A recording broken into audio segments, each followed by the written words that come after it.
is the last time Corinne messaged me. She wrote me an email on May 10th. So is that when she cut me off? I went no contact with her, even though I stopped responding to all her stuff a month before that. Okay? In her mind, to I went no contact with her. To her audience, she's saying I cut him off when it's the complete opposite other way around. Hello, YouTube. Welcome back. Today we're going to take a look at some of the lies that the owner of Fire Mecca is spreading about me online. Once again, if you would like to watch something else, this is your fair warning to turn this off. No one is making you watch this, and you're watching this under your own free will. So this is your chance to switch to another video. And also, if you think this video is a message directly to you, you are probably mistaken. Fire Mecca is a flow arts prop company, and I was a Fire Mecca affiliate. And I no longer am, and this is what the owner of Fire Mecca has done to me. We're going to look more at a almost 20-minute video that they posted spreading more defamatory lies about me online. They won't provide any receipts, any evidence, any actual tangible proof of anything. You will hear a lot of I thought this, I felt this, a lot of stuff very after the fact. Oh, I thought back a long time. At one point in the video, the owner of Fire Mecca makes a wild claim with absolutely no evidence and says, I quote, I reviewed the friendship and realized this man had been stalking me online for years. They won't provide any receipts, any evidence, any actual tangible proof of anything. Some of you may not be aware of any of this process, so I'm going to just touch on a few things, and I encourage you to look into it for yourself. There are different types of restraining orders. So I just asked a few questions. How difficult would it be to obtain an initial type of protective order? So basically, a judge can sign a piece of paper saying, okay, we'll take your story, but if it's not served, it has absolutely no effect. I had no physical contact, like meaning seeing the owner of Fire Mecca in person for approximately, I think 4 months, maybe 4 months and a week before they posted a bunch of slanderous, libelous stuff about me online. They kept contacting me after I went no contact with them.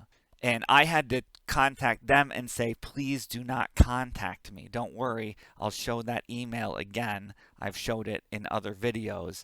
How hard is it to get that initial piece of paper written? ChatGPT rates it on about a 7 or 8, with 1 being the most difficult and 10 being the easiest. So we're at about a 7 or 8 on easy scale. That's pretty easy. The legal system is designed to favor immediate safety, which lowers the barrier of entry.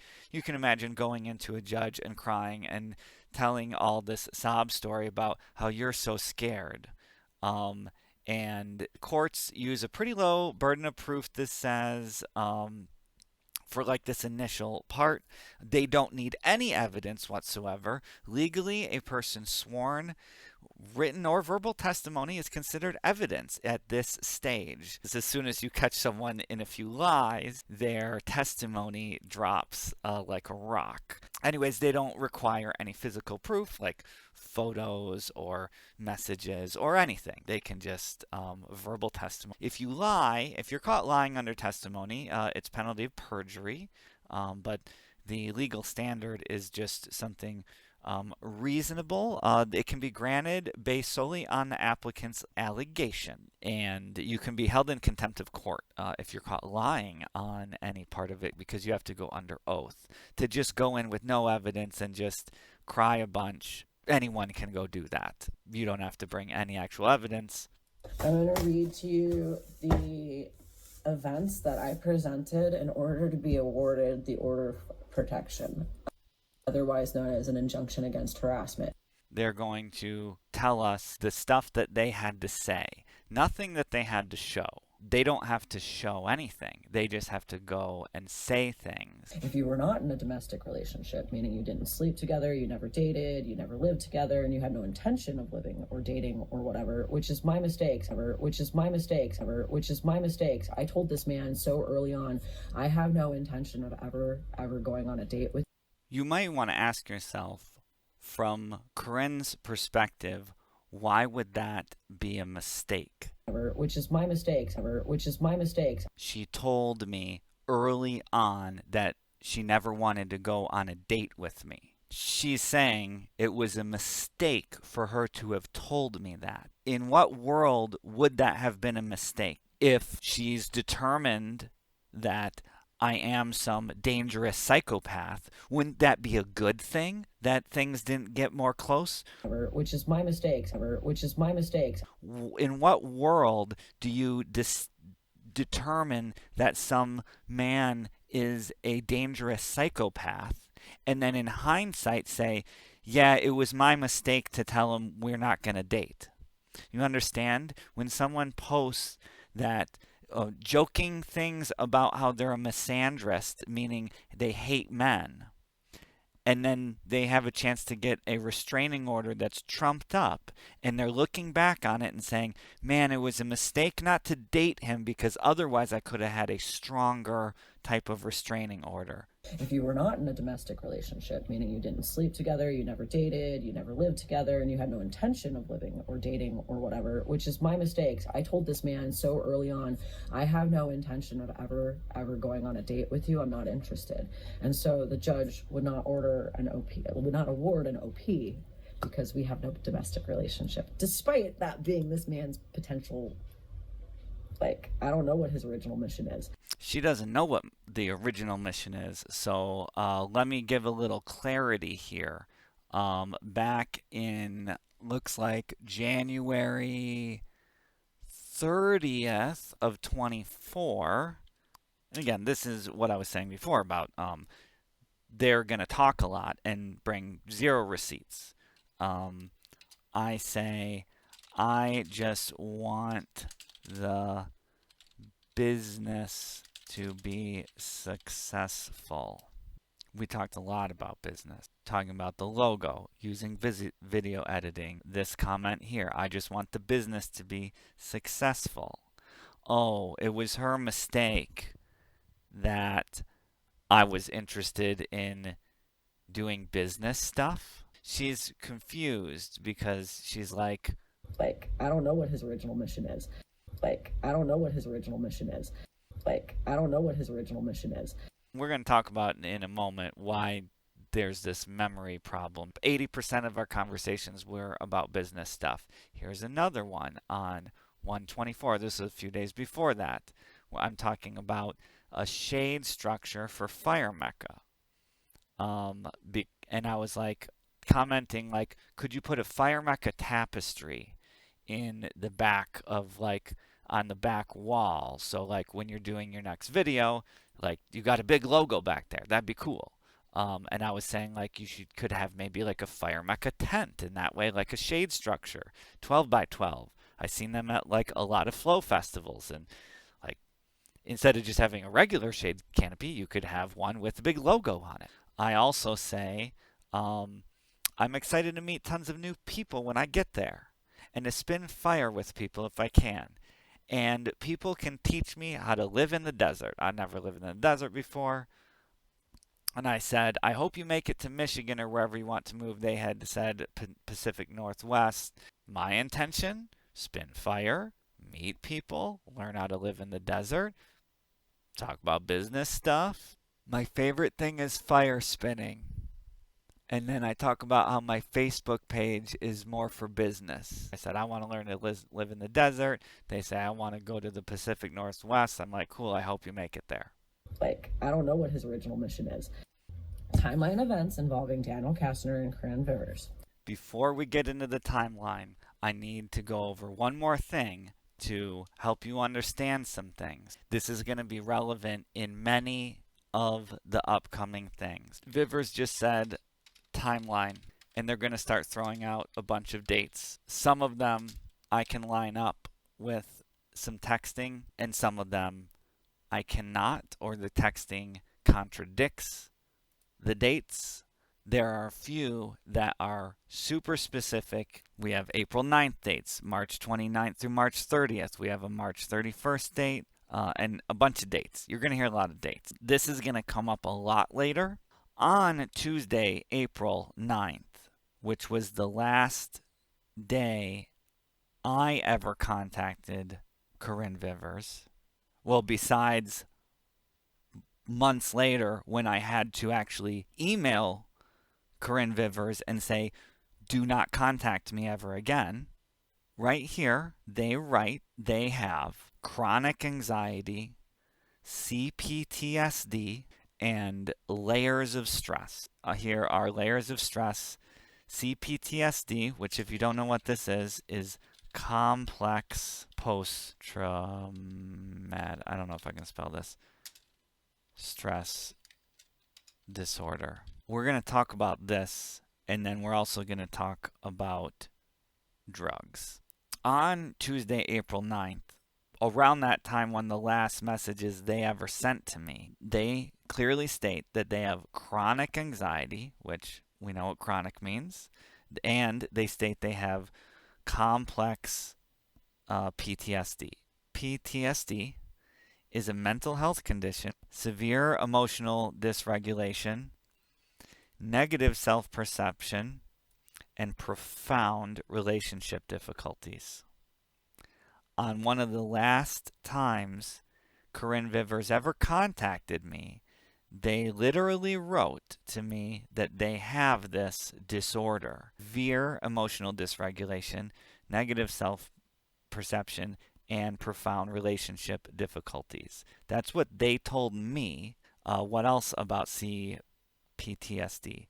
For instance, many people find changes in their personality, their ability to have meaningful relationships, their ability to manage strong emotions. It can make it hard to trust or relate to other people.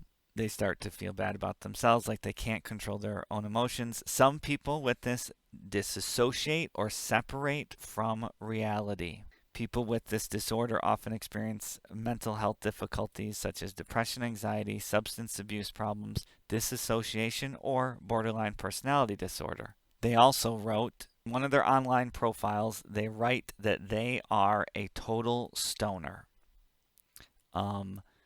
Vivers smoked weed often when we were in proximity with each other.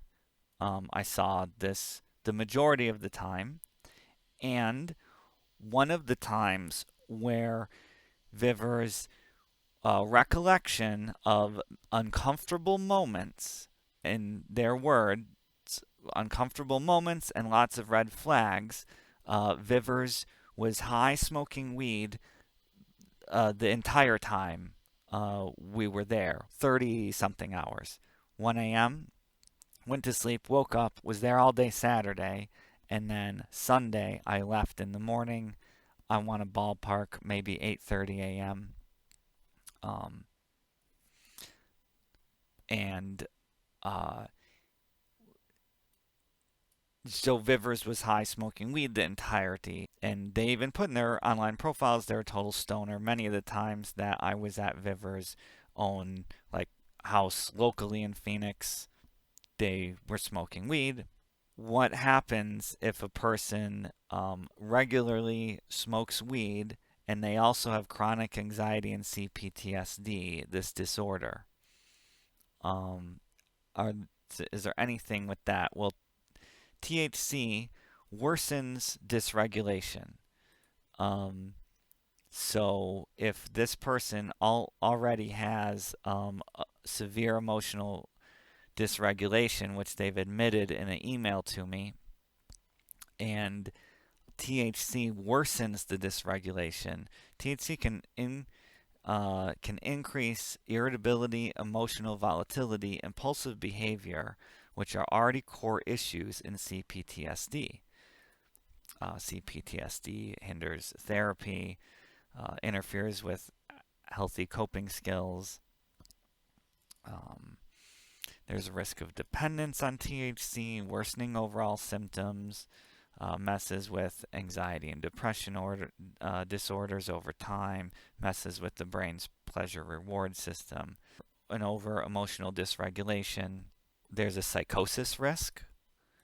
There is a higher risk of experiencing cannabis induced psychosis, which can manifest as hallucinations, paranoia, and delusions. Cannabis is known to hinder development of long-term emotional regulation skills. They write in one of their online profiles, "I'm a total stoner." Weekend that's going to come up in question, they were high the entire time I was there. Memory issues that are well documented with being high.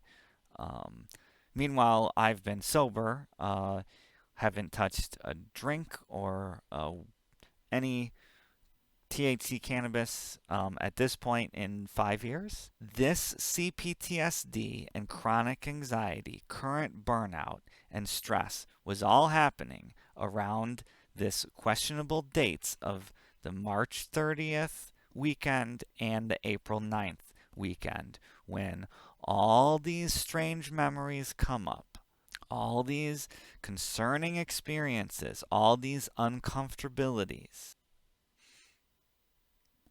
Vivers is going to go on to describe a lot of things as quote unquote creepy with no evidence, more likely a result of CPTSD and combined with memory issues from high doses of THC that very weekend. So I think this might be the psychosis type of break from reality. They're going to talk about this uncomfortability. They're going to talk about they started getting weird interactions online after these dates. Vivers is going to talk about allegedly on April 2nd, 1 or 2 days after thinking back that I was some kind of creepy psychopath. Meanwhile, they were high on THC with their chronic anxiety the whole time. When they thought back on those events 4 months later, but at the time they were happening, they write to me things like, "Have a relaxing evening," with a smiley face. April 2nd. This one, April 5th, all around the same time.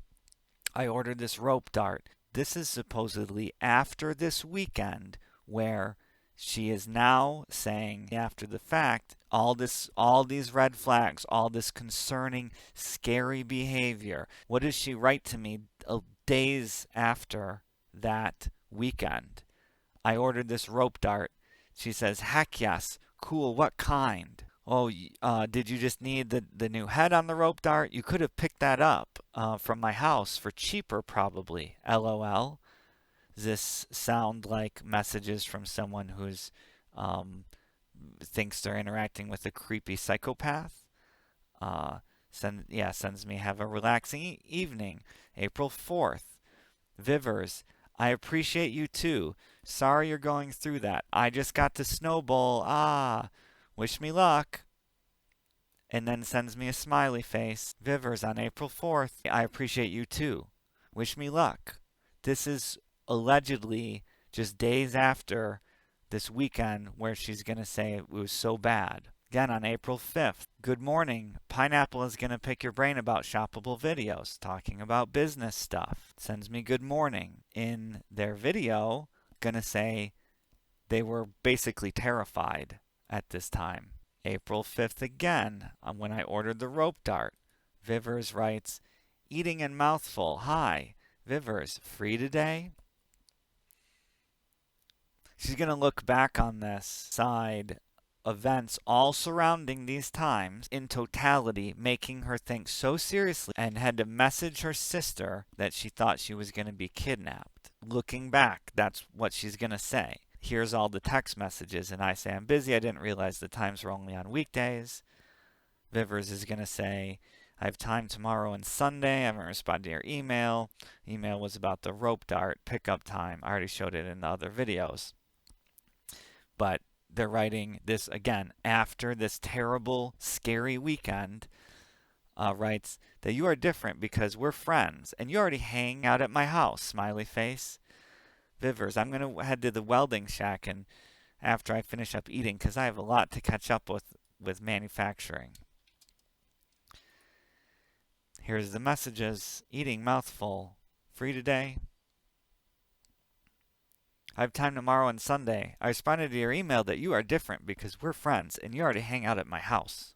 Let's look at the email that goes with this. I believe this was the same day, April 5th. The email system was basically the opposite of clear on instructions for pickup. They go on to claim in other places that other local pickups, they would meet up at like a Starbucks or something or the front gate. But the email that they sent is right here. It never says anything like that. It says, Hi Daniel, your rope dart is ready for pickup. Did my system send you a notification? When would you like to pick it up? I will be heading back out of town from the 8th to the 16th. So I want to get it to you before that.